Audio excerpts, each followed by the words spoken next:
because there was pass interference. Yeah. The touchdown approved. The play before that, though, Goff could have run it in. I could have ran it Yes. in. There was no coverage. Yes. Does not like to use his feet, though.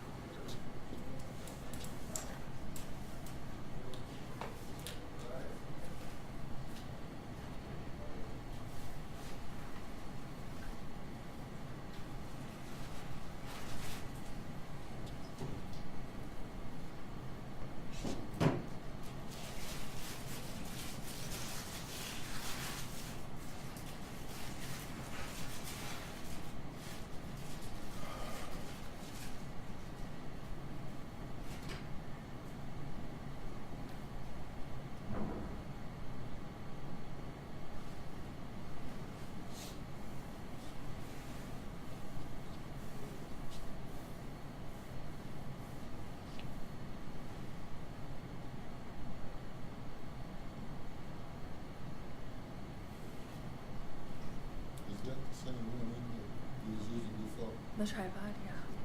Mm-hmm. Thought you said you was going to get another one or something. No, it was the first one. I didn't have the mic because our community engagement people have it, and they weren't here on that Sunday. Oh. Yeah. So we figured it all out.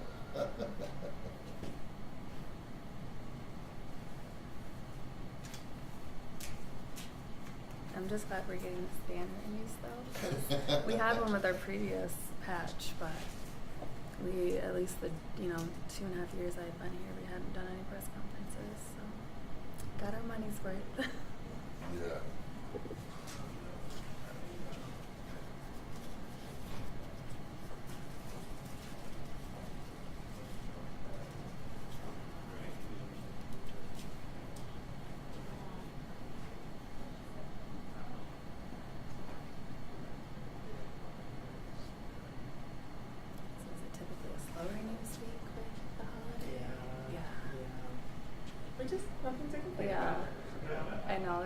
So my dad used to be the spokesperson for Consumers Energy. He retired in 21.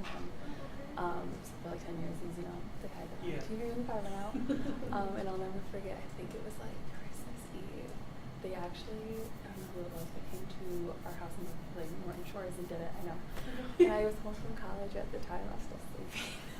I looked out my bedroom window, I was like, why the heck are they here? And I was like, it must have been real boring to want to come and meet him. That's funny. Yeah. Yeah, usually today's not usually bad, but the rest of the week, which makes sense. It's the holiday, right. So yeah. Did you guys celebrate too? For those of you working. Yeah.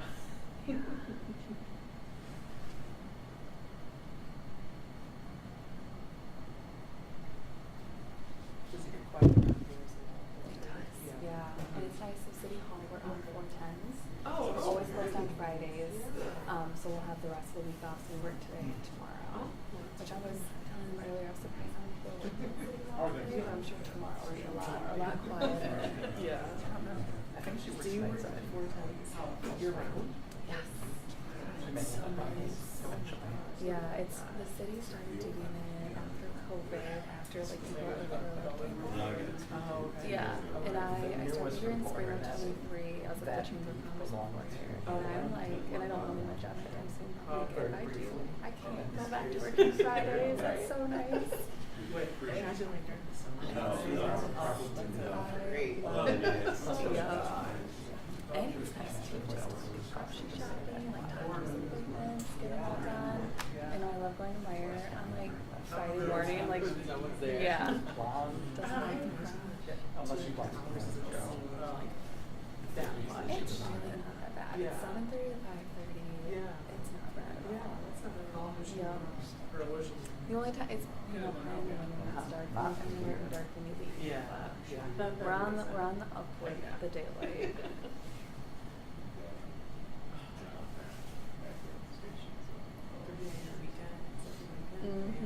And I say it's on like vacation time too.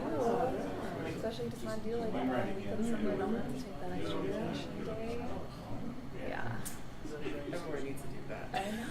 Well, it's really common in like European countries to do it and just even take more time off in the summer. Yeah. Not using that vacation time. I'm like, we gotta get get on this. Yeah. I was like, even if West Michigan just does it, Right. we could be a leader. Oh. Yeah.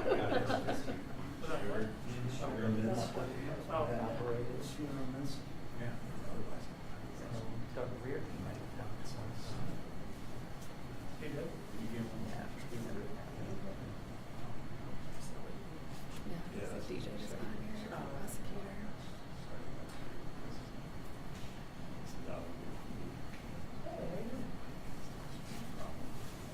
How you doing, sir?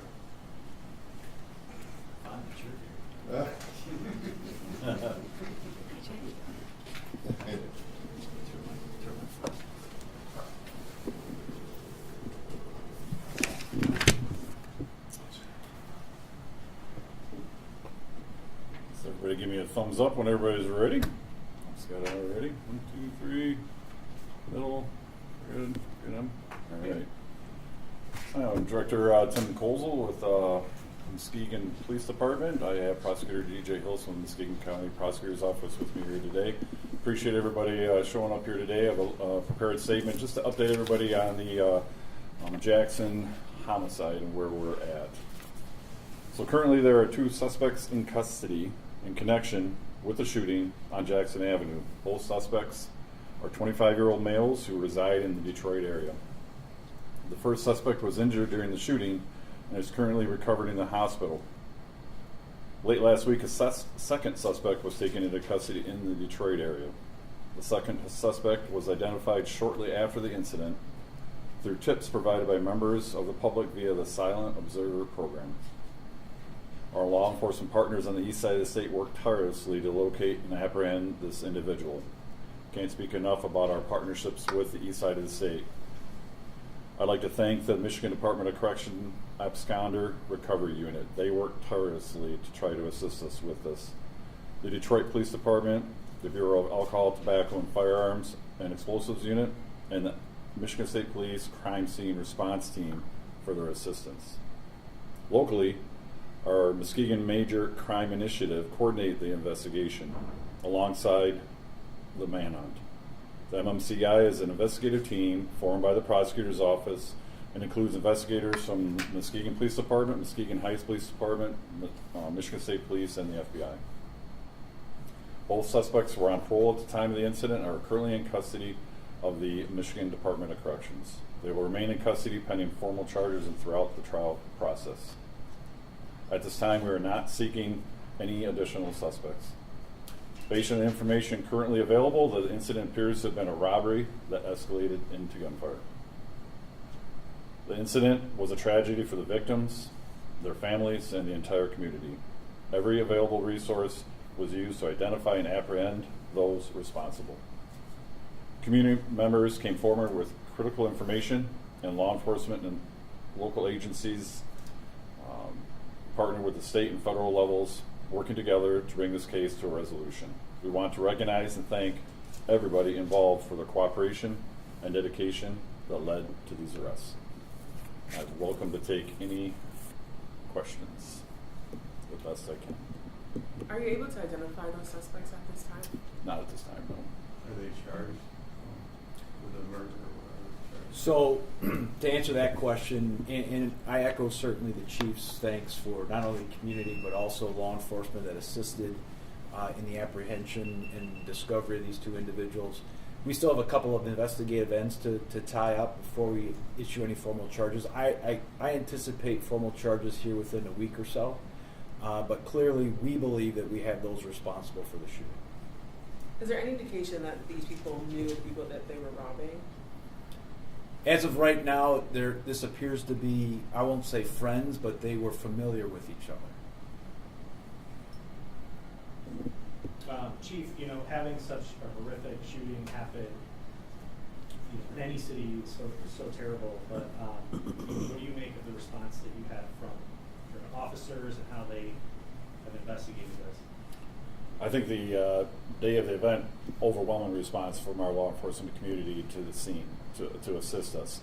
We had a lot of agencies there to be able to lend us a hand because it was a very fluid scene. I mean, there was a lot of things going on, rendering aid to everybody that was there, trying to figure out what we got going on. So the immediate was awesome.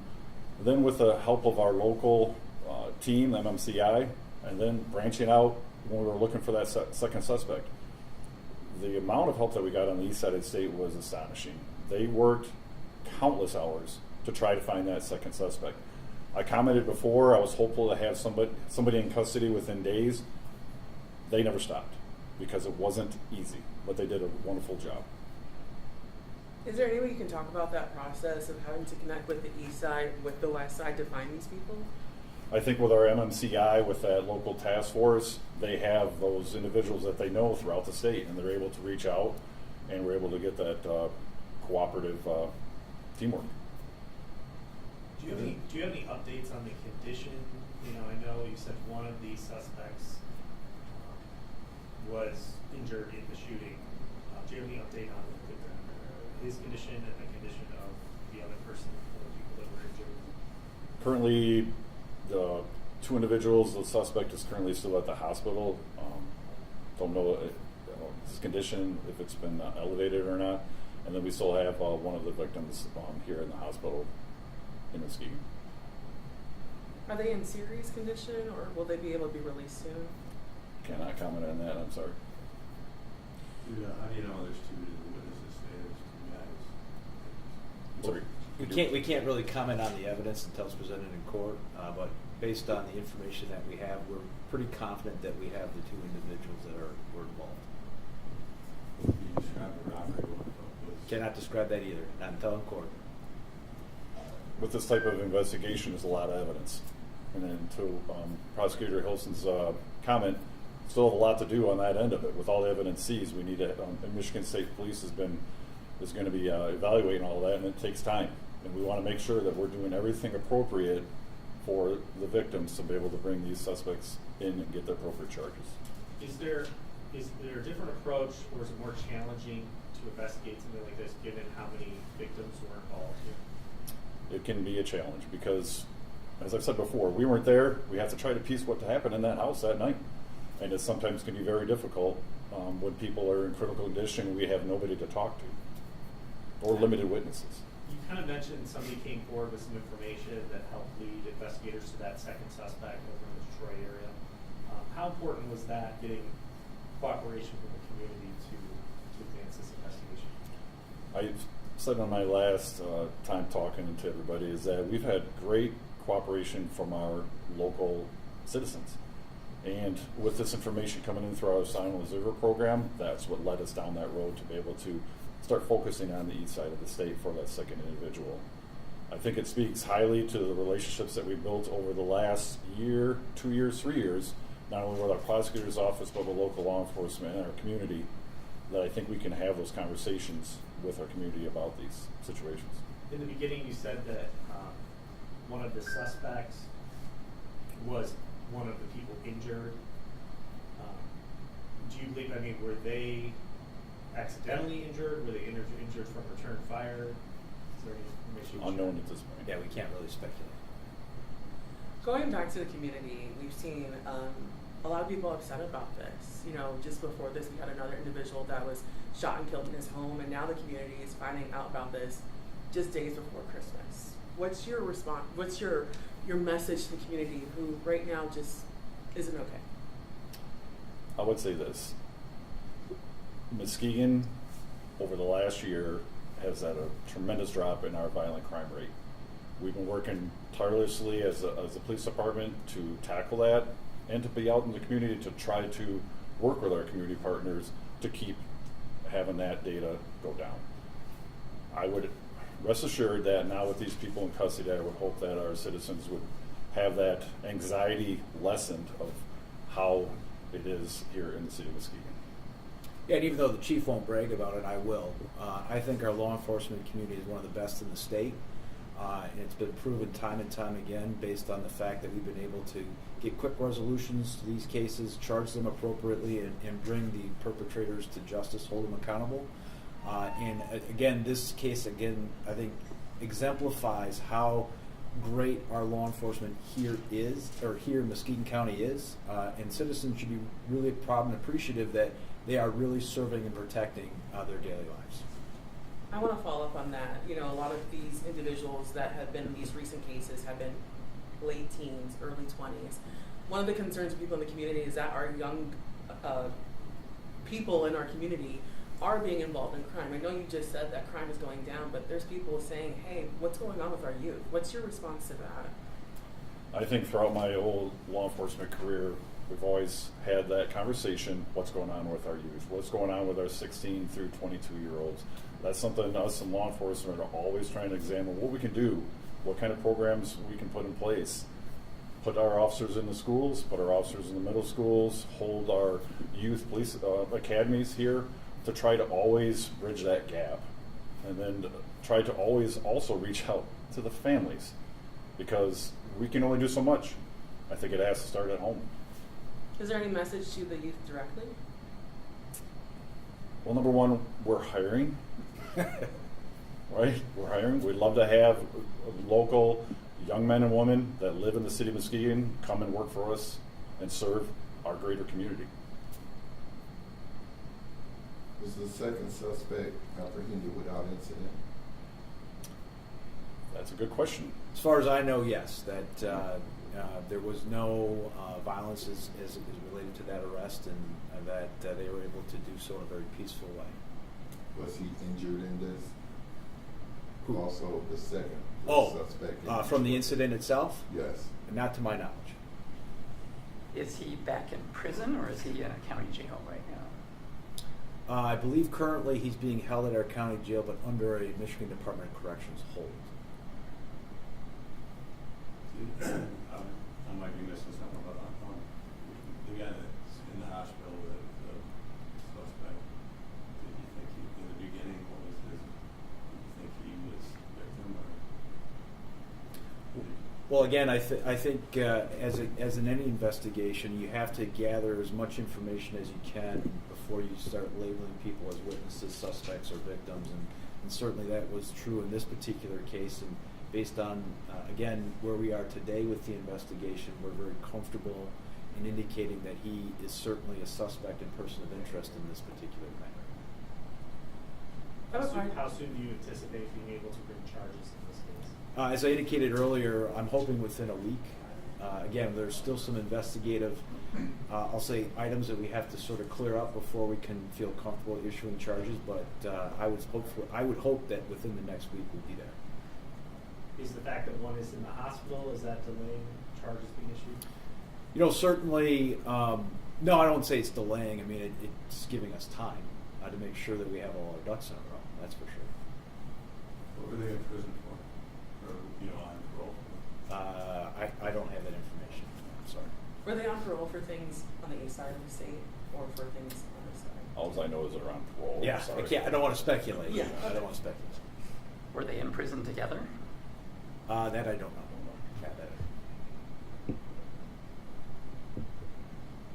Any message for the families of the victims? I know they held a vigil. Anything you want to say to them tonight about the progress of this investigation? I think number one, we've listened. We've brought people that we believe. Hopefully we can have some charges within the next week. And we worked tirelessly from that date on to bring justice to those families and to the people affected. I'll say that my office had the opportunity this morning to meet with both families, so they were well aware of where we are at, that we're having this press conference this afternoon. And so, yeah, as is true with both agencies, I think it's really important that we stay in constant communication.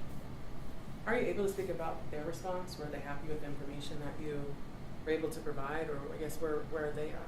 Well, certainly, I mean, anytime you get the information that we're getting close to charging those responsible, I think that in some respects brings a sense of relief, maybe some joy. I can't speak to their emotions, where they're at, but certainly good news is always good news. And I know that was conveyed today. And again, one more time, how quickly were you able to apprehend those two suspects for those who are just tuning in? Well, the second suspect, the one in Detroit, was just apprehended this past Friday. Correct. And the first one? Do you remember? First one was injured in the shooting, so. Oh, okay. So just Yeah, to clarify yes. for those who are curious about how long this is Yeah. going. Okay. I'd like to thank everybody for coming out today. Of course, we'll be communicative once we get charges. Those will definitely come out when that happens. All right. Have a wonderful and safe holiday season, okay, Yes. everybody? Thank you.